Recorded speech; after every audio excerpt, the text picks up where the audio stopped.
We can't see you. Oh, there we go. Yeah. All right. So welcome to the show, Possibilities. I'm your host, Amanda, and I'm your host, Gary Steeves. And tonight we have Mr. Mike Bitton joining us from Kitchener, Ontario. yep. So, welcome to the show, Mike. Thanks for having me, Danny and Amanda. Nice to talk to you guys. So, for those of you who don't know, Mike was in accident in 2010. So, if you want to share what happened, then Mike, we'll give you the microphone and you can just share your story. Well, you guys can hear me well? Yeah. Excellent. So are you ready to, I'm ready to go, Danny. Are you ready to rock? Yeah. Yep. So tell us a bit about, I guess, the accident and what it Sure. changed for you. Okay, well, it's a really long story, so I'll give you the as shorter version as I can. I was on the LSU cycling team and triathlon team, and I was just out for a training ride by myself one morning, and I was hit by a big pickup truck, and it was a hit and run, so the person took off, and they assumed I was dead, lying in the ditch when people found me, and a lot of things could have killed me, like the brain bleeds and the split sternum, and like 10 broken vertebrae, and all the ribs on one side were broken, and split sternum, and the list goes on and on. And I lost more blood than I have, but they were able to keep putting more blood back into me. But basically, it destroyed me pretty quickly. So, yeah, I had to, from there, I had to, make a comeback myself. So, the injury was pretty bad, and I could talk about injuries for 3 or 4 hours, but I would bore everybody. But I had to, the big thing for me was just to get back myself and keep working hard myself until I could get back to doing what I wanted to do, get back to doing all the stuff that I used to be, and just return back to my normal life. Yeah. So, what was the Mike Bitton before the accident? Was there anything that changed for you, drastically after the accident, or what? I guess there was a lot of big changes initially, Yeah. because of the brain injury, I had to kind of relearn to use some of my the left side of my body, which I didn't even realize there was something wrong with until somebody else pointed it out. So that was the biggest change. But I've been able to overcome that. And there's little things my Achilles tendon is kind of messed up and my knee is wrecked, and I have back pain every day because of the broken vertebrae, and I have a bunch of compressed discs and slip discs, and so I have a bunch of injuries, so my back is kind of permanently sore. But fortunately, it's been so long I can just forget about it until somebody reminds me. So quit reminding me, Danny. You hide it really well. Thank you. That's the goal. Yeah. So, what was your first reaction when you heard that you were in an accident? Because obviously you didn't know that you were hit by a drunk driver until you were in the hospital. So, what was your reaction when you heard what happened? I honestly don't know, because for the first, I don't really remember anything for the next 3 or 4 months. I kind of have no memories of what happened. But what I was told was, again, because my memory was messed up, every time I woke up, like for the first couple weeks in hospital, they had to explain to me. So it was like I had the reaction multiple times, because every day and or even a few hours, I would wake up and I'd be in a hospital bed and I didn't know why I was there. So, I had that reaction multiple times. I just don't remember any of it, what it was like. I think my first question probably would have been, well, how is my bike doing?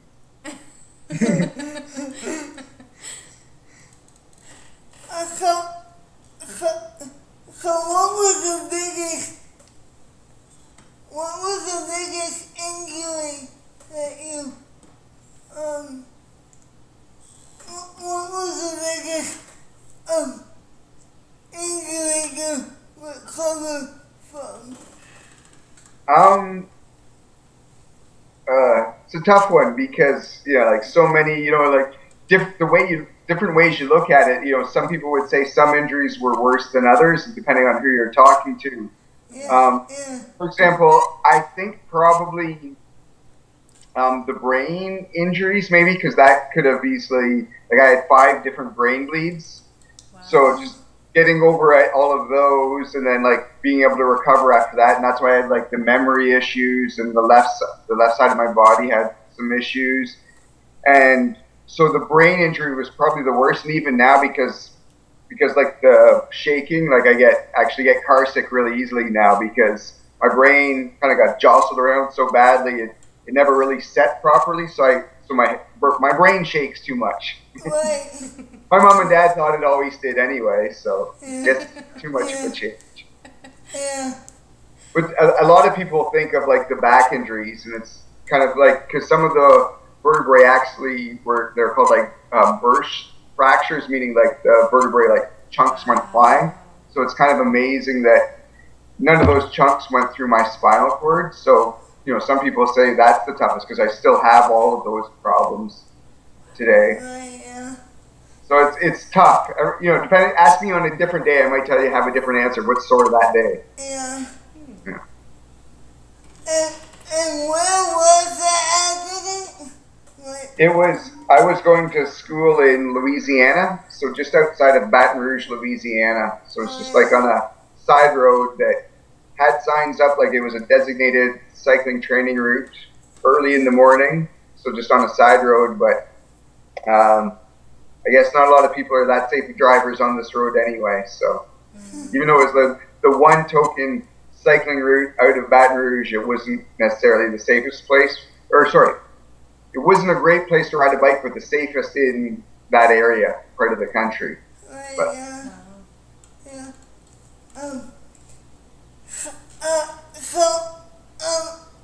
when you tell people your story, what is their biggest reaction? I think even people that know me really well and like knew all about the accident and knew, they knew about like brain bleeds or broken back. When I get talking about like the list of how many injuries, everybody's in shock. Even people that knew me well, followed the accident and like, were keeping up with everything in real time, they still are in shock with how many different injuries I had. And like how many, there's multiple things like a collapsed lung that could have killed me, or like the splitting sternum, that could have cut my aorta and killed me. Like when they see the complete list of how many different things happened to me, that's when they're in shock. Even though they knew me and they were right there, they had no clue how many problems I had initially. Yeah. So what was your treatment like in the hospital? Like, what did you have to do to get your strength back? Well, the first month I was in hospital, I was in Louisiana still, and I really don't remember anything there at all. But I know that I was working with a physiotherapist. I just don't remember anything that we did. And then the next month I was in a hospital in Listowel, where you are, and again, not really any memories there also. And then even after that, so it's kind of like we got to fast forward about 5 or 6 months after the accident, and that's when I start to remember when I, was just starting to walk and walk without a walker. That was the starting point. And then working with physiotherapists. When I went back down to Louisiana, I had an amazing physiotherapist down there that kind of like rebuilt me, basically.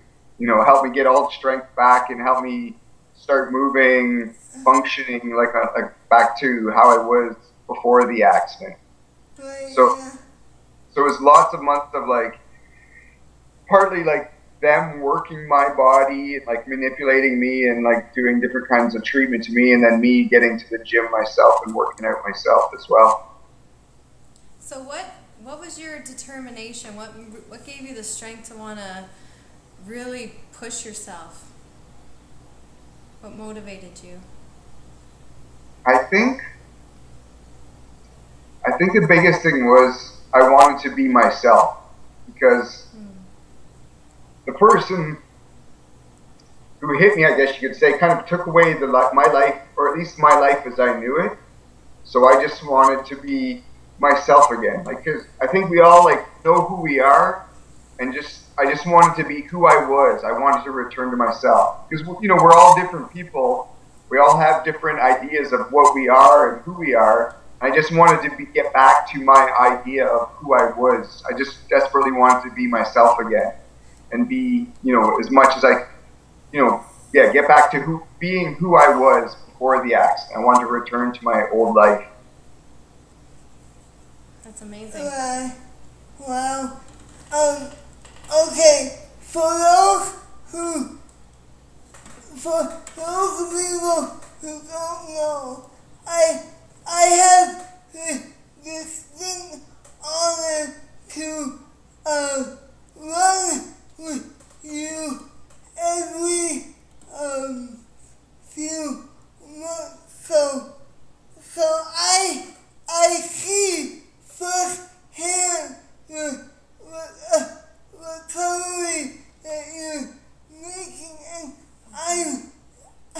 every time I run with you, it's just I am just blown away, because I have to remind myself that you shouldn't even be here.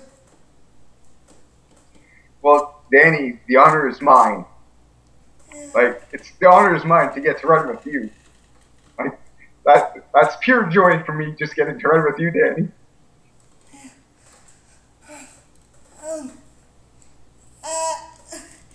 I hope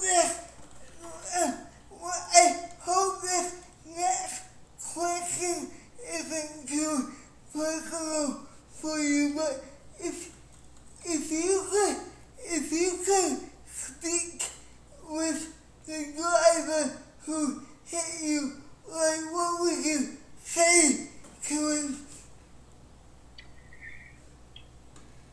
That's a good question. I don't really know, and I don't really want to talk to him for any reason, because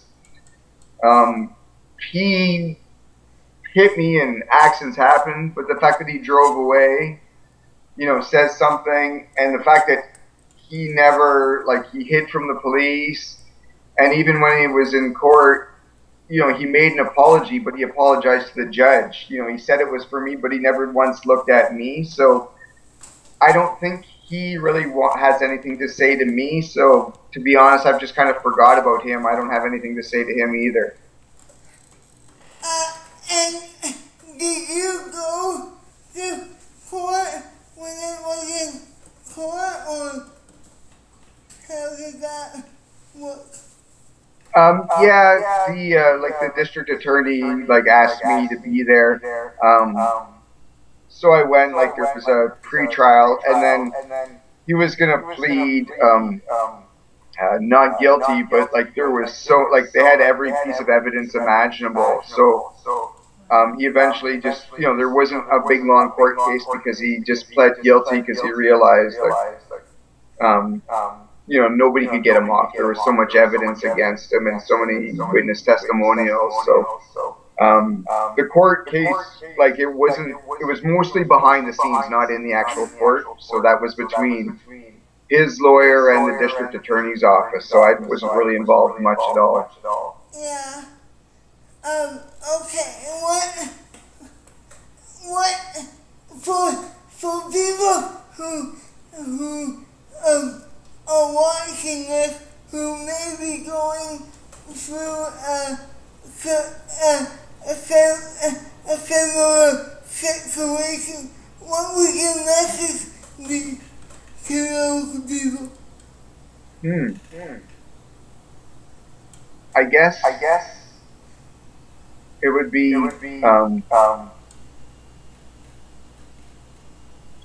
I guess my message would be to set a goal and just go for it. And just keep going for it. Like if you've got a goal, it's something you can work towards.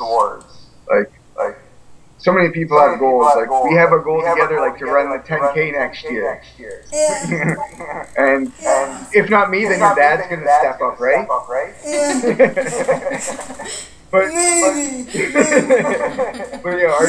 we've got that goal, something like that. So whatever it is, like somebody, if they've been through an accident or through any trauma in their life, whatever type it is, just to have those goals and keep working towards them. I think of people like you, Danny, you inspire me, or someone like Terry Fox, who's so inspiring. So if you can just find that goal and do the best that you can, do what you can with what you've got is I guess my message. Well, you inspire me every time I run with you, so I guess the feeling is mutual. Thanks, buddy. So what is the story behind your shirt? As you can see, I'm wearing my first responder shirt as well. So what's the story behind that? One thing I wanted to do, like after I made a pretty good recovery and I did a big race, and I wanted to show my support for all first responders, so firefighters, paramedics, and police officers, because, well, A, they did so much for me, but they often get forgotten. Like we think of them, unfortunately, the only time we think of first responders is when there's a major tragedy, yet they do so much every day for like everybody in the public, and so there's so many, and we've like the tragedy that happened in Listowel not too long ago. Like it's unfortunate it's only a tragedy, but there's firefighters out risking their lives, and police officers and paramedics all risking their lives and looking out for people and doing their best to keep people safe. So I just wanted to show my support for them when I was doing a race, and then so that's why I want, when we run together, we often are wearing we race for first responders T-shirts to show our support. Firefighters, paramedics, and police officers. Sometimes they get a bad rap, and unfortunately, the media doesn't really think about them until a tragedy happens to them. But I just wanted to raise awareness and show my support for them. Like, doesn't matter what day it is, I'm supporting them. That's awesome. Yeah. And while you were recovering, you actually stayed with your sister. Did you not? Yeah, we're just across the street from me. I was staying with my sister. Yeah, so how did she help you recover? She let me eat her food. She let me stay there, and then again, she was, offering support, and then, if anything, keep me in check, because her and my mom, I pushed myself and kept pushing myself and wanting to go longer, and they would make me, try to slow down and make me take a cell phone if I was even just going for a 5-minute walk. Like, each time I pushed myself to a new level, they were worried about me a lot, so they made me take a cell phone or something just to make sure I didn't collapse on the road or something like that. So and then she gave me food, so that was always pretty good. Right.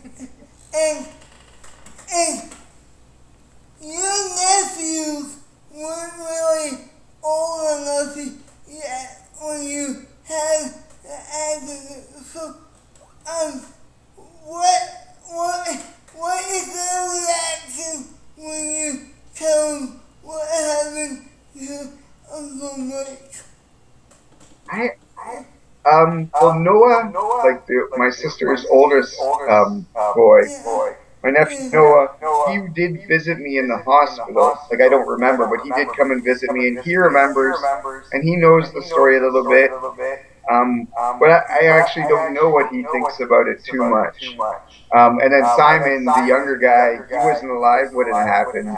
So, yeah, I don't know if he even knows that I was in an accident, or if he does, you know, it wouldn't really register. He wouldn't. He's too young to understand like how bad it was or anything like that. Right, yeah. So, before we let you go, what, if people want to get in touch with you, how would they go about that? To hear more about your story or whatever. Well, the easiest way is probably I have a web page, www.mikebitton.com. So MIKEBITTON.com, and I need to redo it or get a friend that can like rebuild me a proper web page. But that's probably the easiest, and then I'll have like I have an email address that you can find on that. Because you do speaking engagements, right? Oh yeah, I guess yeah. Like you can find me on Facebook too, I guess, or Twitter. Mike Bitton is my name on Twitter. So BIKEMITTON. And I think on Instagram I'm Mike Bitton, MC Bitton. I can't remember. I'm too old for all that stuff. Well, thank you for joining us today. It's been a pleasure talking to you. It has. Your story is very inspiring. Well, the pleasure's been mine, Danny and Amanda. Thanks so much for interviewing me. I'm happy to be on. Yeah. So if you have a story idea you want featured on the show, you can email us at possibilitiesshow@gmail.com, and we'll see you next time. Bye for now. Until then, remember, folks, to keep the dis out of disability. Bye. Bye-bye. See you, Danny.